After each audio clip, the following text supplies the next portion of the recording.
birth of Mr. Jawaharlal Nehru. He was our first Prime Minister और 17 years तक वो Prime Minister रहे। आज तक के सबसे ज्यादा लंबे टाइम तक रहने वाले Prime Minister कौन है? Mister Jawaharlal Nehru.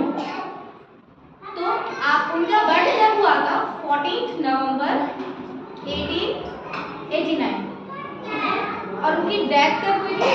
27 of May 1964।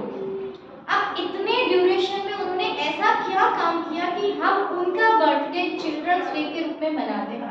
ऐसे कुछ ही लोग हैं, कुछ ही लीडर्स हैं जिनको बच्चों से बहुत ज़्यादा प्यार था। उनमें सबसे बड़े जो नेता थे वो थे मिस्टर जवाहरलाल नेहरू और बच्चों से इतना ज़्यादा प्यार करते थे कि बच्चों को क्या कहते थे कि दे आर जस्ट लाइक रोज, और वो एक रोज हमेशा अपनी कोट के पॉकेट में रखते थे।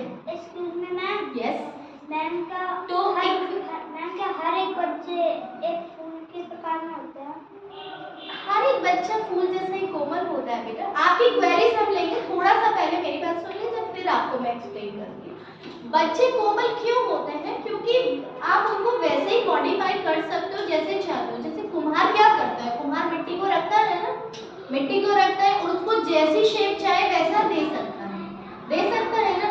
तो वैसे ही बच्चे होते हैं, वो डिपेंड करते हैं कि उसको कैसे ट्यूटर मिले, कैसे टीचर मिले और वो उनको मोल्ड करते जाते हैं।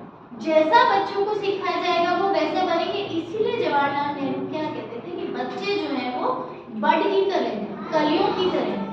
तो उनको हम जैसा बनाएंगे वैसे बनते जाएंगे और उनका जो एक ग्रेट अफेक्शन था टुवर्ड्स द चिल्ड्रन, इसकी वजह से उनका जो बर्थडे है उसको हम चिल्ड्रंस डे के रूप में मनाते हैं। ठीक है। अब जब वो उनकी मतलब उनके जो पिता थे mister Motilal Nehru, he was a great lawyer और इतने ज़्यादा अमीर थे कि इनको पढ़ाने के लिए एक ब्रिटिश, एक इंग्लैंड का ट्यूटर इनके घर ही आता। बहुत रिच फैमिली से बिलोंग करते थे और बाकी की शिक्षा उनकी कहाँ हुई? लंदन में, जहाँ इंग्लैंड का शासन हमारे देश में था और ये विदेश में जाके पढ़ रहे थे। तो सोच लीजिए कितने रिच होंगे। वहाँ से ये भी बैरिस्टर करके आए, है ना, लॉयर करके आए। 1912 में वापस आ गए थे ये, लेकिन इनका मन वकालत में नहीं लगा। इनके जो पिता थे मिस्टर मोतीलाल नेहरू, वो भी देश में, उस टाइम अंग्रेजों का ही शासन था ना, वो भी देश में जो कुछ घटित हो रहा था उससे छूटे नहीं थे और एक्टिव थे कि किसी भी तरह से अंग्रेजों को बाहर निकाला जाए।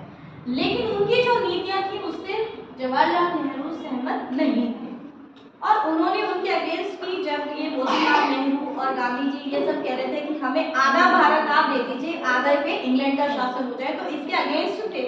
और नरम दल वाली इनकी सोच थी, नरम दल वाली सोच नहीं थी, लाल दल पाल वाली इनकी सोच थी कि नहीं, हमें पूरा भारत चाहिए। और इसकी वजह से, इनके एक स्लोगन की वजह से, जब आधा भारत की डिमांड की अगर वो चीज सक्सेस नहीं हुई, अंग्रेजों ने आधा भारत भी नहीं दिया, तो इन्होंने जो पूर्ण स्वराज्य की मांग रखी थी उसकी वजह से दैट टाइम ये कांग्रेस के सबसे बड़े लीडर कहलाए। और यही एक सबसे बड़ी वजह थी कि इनको प्राइम मिनिस्टर बनाया।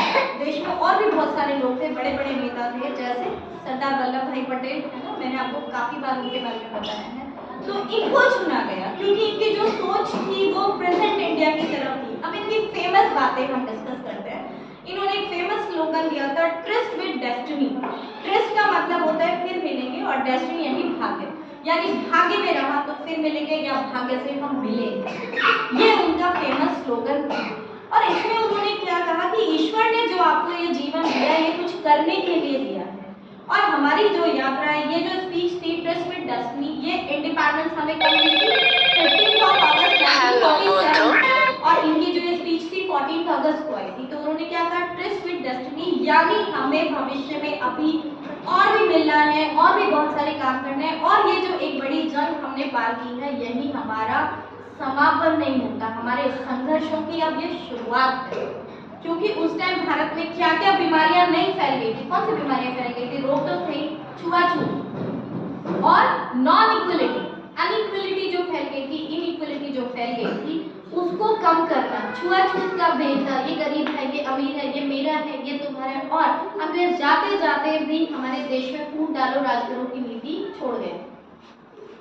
देश बढ़ चुका था और देश में गृह युद्ध की संभावना हो गई थी। तो इन्होंने मिलकर और सरदार वल्लभ भाई पटेल ने मिलकर भारत को एक गणराज्य बनाया।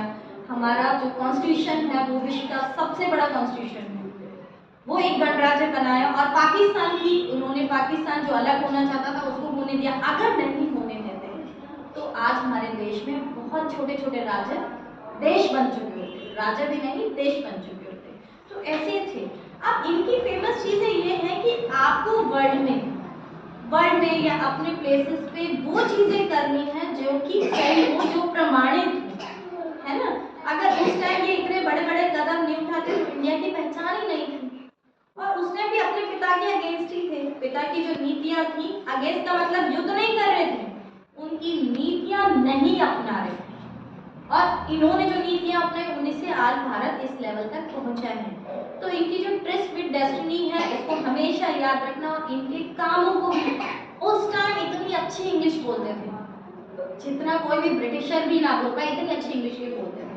तो ऐसे बड़े लीडर्स की वजह से आज हमारे भारत की पहचान है। इनकी बातों को याद रखना है, इन्होंने जो हमें सिखाया। ऐसा होता है ना, घर में बड़े लोगों का बर्थडे भी हम भूल जाते हैं, लेकिन इनका बर्थडे आज भी 1964 के बाद भी हम मना रहे हैं। क्यों मना रहे हैं? इनकी एक ही डॉटर थी, Indira Priyadarshi, was the first women prime minister in India, first women prime minister थी। तो वो भी इनके जैसे विचारों वाली थी। उन्होंने भी भारत को, मतलब एक प्राइम मिनिस्टर एक वुमेन का बनना बहुत बड़ी बात है, लेकिन उनको शिक्षा कहाँ से मिली? बचपन से मिली, किससे? मिस्टर जवाहरलाल नेहरू से। तो ऐसे बड़े लीडर्स की बातों को आपको ये याद रखना है। इन्होंने जो हमें लास्ट वर्डिंग दिए थी कि अभी भारत को, जो भारत के अंदर विषमताएं फैली हुई हैं उनसे बाहर निकलना है, समझ गए? उनसे बाहर, जो हमारे देश में अभी भी छोटी छोटी बीमारियां हैं, फैली हुई हैं, बीमारियां मतलब सोशल इनइक्वालिटी जो फैली हुई है, उनसे हमें बचाना है हमारे देश को। और उसका एक ही तरीका है मेहनत, वर्क हार्ड। जितना ज़्यादा आप वर्क हार्ड करेंगे उतनी आपकी प्रोग्रेस होगी, और जितनी आपकी प्रोग्रेस होगी देश की प्रोग्रेस अपने आप हो जाएगी। समझ के? आप अपनी प्रोग्रेस करो, देश की अपने आप हो जाएगी। क्योंकि जब एक इंसान आगे बढ़ता है, उसको देख के 50 और लोग आगे बढ़ते हैं, फिर उन 50 को देख के और 100 लोग आगे बढ़ते हैं, और इसी तरह से देश का विकास हो जाएगा। यही आपको करना। स्टूडेंट लाइफ में आपको अपनी सबसे पहले तो एजुकेशन, और जिस भी फील्ड में आप जाएंगे वहाँ पे अपना काम करते रहिए। ठीक है? That's all for today. जय श्री राम।